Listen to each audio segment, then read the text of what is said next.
Hi, this is Shajis from Tuna Pro Audio. We have EcoSport a two-way active installation video. We use EXX Audio 5-channel amplifier. Helix subwoofer use 8-channel DSP plus amplifier use back speakers front same brand or sale brand front and back speakers use front speakers handmade use detail video.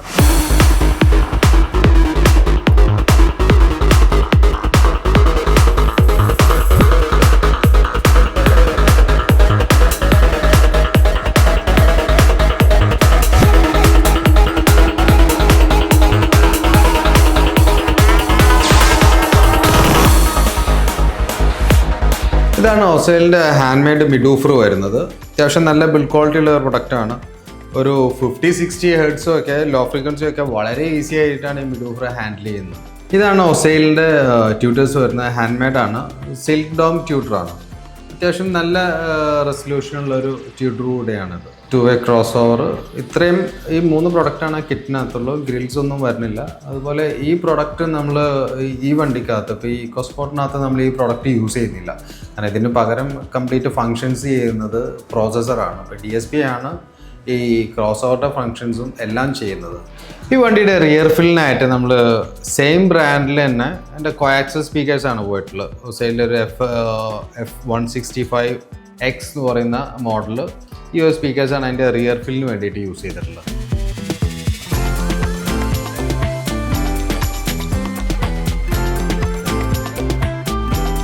bundle we use Alpine PXC600 DSP amplifier. DSP amplifier is a 8-channel DSP item use 8-channel amplifier item use. So basic speakers 25-30 watts 8-channel amplifier item use speaker out. That's amplifiers and amplifiers and amplifier pre-out use 8-channel pre-out item use. This is mix use. We use mix this. That's 1, 2, 3, 4 channel front speakers pre-out 5, 6 channel. This is DSP amplifier use backless speakers drive. This amplifier back speakers drive 1, 2, 3, 4 pre-out amplifier speaker load.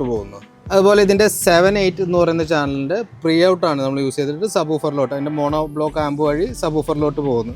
So this is two purposes we use amplifier back speaker drive use Baki 6 channel pre-out speakers amp speakers wattage koode speaker drive company head until speaker out line out 4 channel input mix processor mix amplifiers and speakers supply mix active passive frequencies speakers mix Bluetooth function head unit quality phone DSP pair play controller additional volume controller subwoofer controller 2, 3, 4 preset 6 type of tuning save driving mode driver driver mode time element set focus front 2 passenger front 2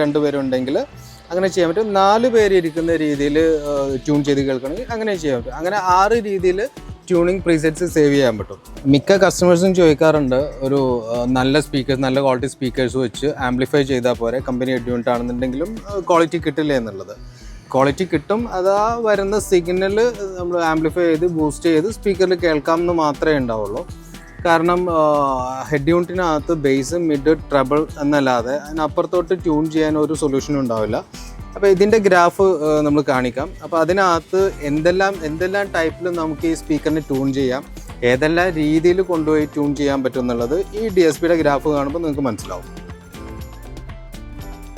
This ESX Audio 1000.5 5-channel amp main use front processor 6-channel input 1, 2, 3, 4 tutor load 2 tutors 2 mid bass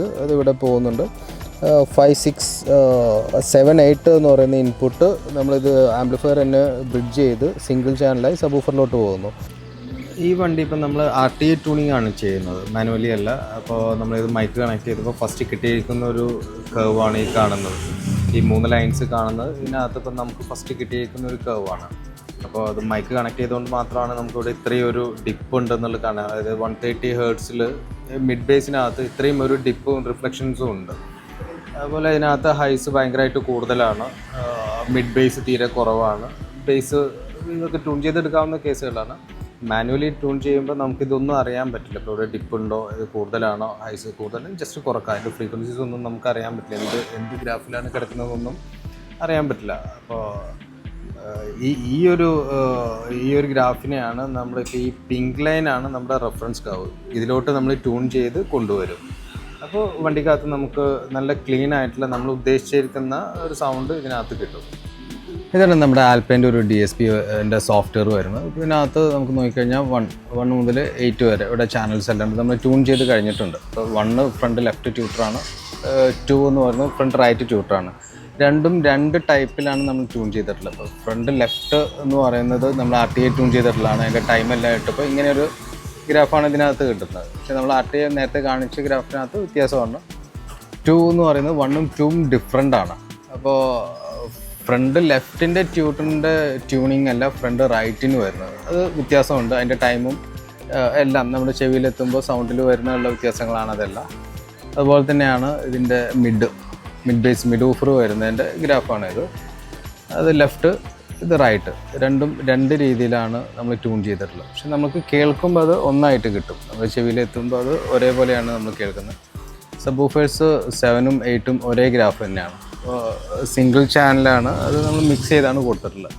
അപ്പോൾ എന്തിനാണ് ഒരു DSP use ചെയ്യുന്നതെന്നുള്ളതിൻ്റെ പലരും ചോദിക്കാറുണ്ട്. എന്തിനാണ് ഒരു DSP use ചെയ്യുന്നത്, അല്ലെങ്കിൽ ഒരു ആംപ്ലിഫയർ വെച്ച് സ്പീക്കേഴ്സ് വെച്ചാൽ പോരെ എന്നുള്ളൊരു ക്വസ്റ്റ്യൻസ് പലരും ചോദിക്കുന്നുണ്ട്. അപ്പോൾ അതിനകത്ത് നമുക്കിപ്പോൾ ഒരു കമ്പനി ഹെഡ് യൂണിറ്റ് ആണെന്നുണ്ടെങ്കിൽ ഒരു സിംഗിൾ ബേസ് മിഡ് ട്രബിൾ, അതിൽ കൂടുതലൊന്നും നമുക്ക് ട്യൂൺ ചെയ്യാൻ കിട്ടില്ല. അപ്പോൾ ഇവിടെ വരുമ്പോൾ അത് നമുക്ക് ഇതിൽ തന്നെ കാണാം. ഒരു ചാനൽ തന്നെ നമുക്ക് ട്യൂൺ ചെയ്യാൻ വേണ്ടി എൻ്റെ സിംഗിൾ ചാനൽ 32 ബാൻഡ് ഈക്വലേഷൻ ഇത്രയും സൊല്യൂഷൻസ് ഉണ്ട് അത് ട്യൂൺ ചെയ്യാൻ വേണ്ടിയിട്ട്. അതുപോലെ അതിൻ്റെ ടൈം ഇവിടെ സെറ്റ് ചെയ്യാം, ഫേസ് സെറ്റ് ചെയ്യാം, ഗെയിൻ സെറ്റ് ചെയ്യാം, ഫ്രീക്വൻസി ഹൈ പാസും ലോ പാസും സെറ്റ് ചെയ്യാം. ഇതൊക്കെ ഒരു ചാനലിന് വേണ്ടിയിട്ടാണ്. ഇപ്പോൾ ഫ്രണ്ട് ലെഫ്റ്റ് ചാനലിന് വേണ്ടി മാത്രമാണ് ഇത്രയും ട്യൂൺ ചെയ്യാൻ സൊല്യൂഷൻ ഉള്ളത്. അപ്പോൾ അത്രയും ഔട്ട്പുട്ട് നമുക്കിത് എടുക്കാൻ പറ്റും. അതുപോലെ ഇതിപ്പോൾ ആക്റ്റീവ് ആയതുകൊണ്ടാണ് ഒരു ചാനലിൽ ട്യൂട്ടർ വരുന്നത്. അതല്ല എന്നുണ്ടെങ്കിൽ ഫ്രണ്ട് ലെഫ്റ്റ് കംപ്ലീറ്റ് ആയിട്ട് വരും. ഇപ്പം മിഡ് 3 വേ ആണെങ്കിൽ 3 സ്പീക്കേഴ്സും വരും, 2 വേ ആണെങ്കിൽ 2 സ്പീക്കേഴ്സ് വരും. ഇപ്പോൾ നമ്മളിത് ആക്റ്റീവാണ്, 2 വേ ആക്റ്റീവ് ചെയ്ത കാരണമാണ് ഫ്രണ്ട് ലെഫ്റ്റിൽ ട്യൂട്ടർ മാത്രമായിട്ട് വന്നേക്കുന്നത്. അപ്പോൾ ഇങ്ങനെയാണ് അതിൻ്റെ വ്യത്യാസം വരുന്നത്. അപ്പോൾ ഇത്രയും ട്യൂൺ ചെയ്യാൻ സൊല്യൂഷൻസ് ഉണ്ടാകും. ഇപ്പോൾ കമ്പനി ഹെഡ് യൂണിറ്റ് പുതിയ കാറുകളിലൊന്നും നമുക്ക് ഹെഡ് യൂണിറ്റ് മാറാൻ സൊല്യൂഷൻസ് ഇല്ല. അപ്പോൾ ആൻഡ്രോയിഡ് വെച്ച് കഴിഞ്ഞാൽ അതിൻ്റെ ക്വാളിറ്റി ഒരുപാട് കോംപ്രമൈസ് ചെയ്യേണ്ടി വരും. അങ്ങനെയുള്ള വണ്ടികളിലൊക്കെ ആണെങ്കിൽ ഇതുപോലെ ഒരു DSP ആഡ് ചെയ്ത് കഴിഞ്ഞാൽ ഇപ്പോൾ 8 ചാനൽ വേണമെന്നില്ല, 4 ചാനൽ മുതലുണ്ട്, 6 ചാനലുണ്ട്, 8 ഉണ്ട്, 12, 14 വരെയുണ്ട്. നമ്മൾ എന്ത് ഔട്ട്പുട്ടിലോട്ടാണ് പോകുന്നത് എന്നുള്ളൊരു ധാരണയായിട്ട് വേണം എത്ര ചാനൽ DSP എടുക്കണം എന്നുള്ളത് നോക്കാൻ വേണ്ടി. അപ്പോൾ ഇതാണ് അതിൻ്റെ ഒരു വ്യത്യാസം വരുന്നത്. ഇപ്പം നമ്മുടെ RTA ട്യൂണിങ് ഓൾമോസ്റ്റ് കഴിഞ്ഞിട്ടുണ്ട്. നമുക്ക് ഇതിൻ്റെ ഒരു ഗ്രാഫ് കിട്ടിയിരുന്നത് ഈ ഒരു വൈറ്റ് ലൈൻ, 3 മൈക്ക് ഓൺ ചെയ്തതിൻ്റെ വൈറ്റാണ്. അപ്പോൾ ഈ വൈറ്റ് ലൈനാണ് നമ്മുടെ ഔട്ട്പുട്ട് ഇപ്പോൾ നമ്മൾ ട്യൂൺ ചെയ്ത് റെഡി ആക്കിയിട്ടുള്ളത്. ഇതിൻ്റെ തൊട്ട് പുറകിലുള്ള ഒരു പിങ്ക് ലൈൻ ആയിരുന്നു റെഫറൻസ് കർവ്. നമുക്ക് നേരത്തെ കിട്ടിയിരുന്നത് ഇങ്ങനെ ഒരുപാട് വേവ്സ് ഉള്ളൊരു ഫയൽസ് ആയിരുന്നു. അപ്പോൾ അത് നമ്മൾ ട്യൂൺ ചെയ്ത് ഈ ഒരു ലെവലിലോട്ട് ആക്കിയിട്ടുണ്ട്. ഇതായിരുന്നു നമുക്ക് വേണ്ടിയിരുന്ന ആക്ച്വൽ വണ്ടിക്കകത്തോട്ട് വേണ്ടിയിരുന്ന കർവ്. ഇതുപോലെയുള്ള ഇൻസ്റ്റാളേഷനുകളിൽ നമ്മൾ കസ്റ്റമർക്ക് നിർബന്ധമായിട്ട് പറയുന്നത് അതിനകത്ത് നല്ല ക്വാളിറ്റി ഫയൽസ് പ്ലേ ചെയ്യുക എന്നുള്ളത് മാത്രമാണ്. അപ്പോൾ തുടർന്നും നമ്മൾ ഇതുപോലത്തെ വീഡിയോസ് ചെയ്യുന്നുണ്ട്. സപ്പോർട്ട് ചെയ്യുക. Thank you for watching.